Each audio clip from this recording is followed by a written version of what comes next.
and welcome back again to my channel.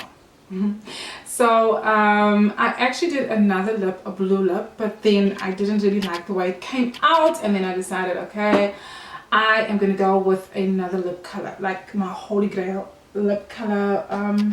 Where is it?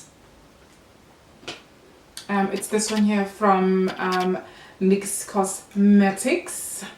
I initially did first use the Metallic Shock from Essence, and I didn't like it because I really love that color, but I just didn't think it didn't go with this look.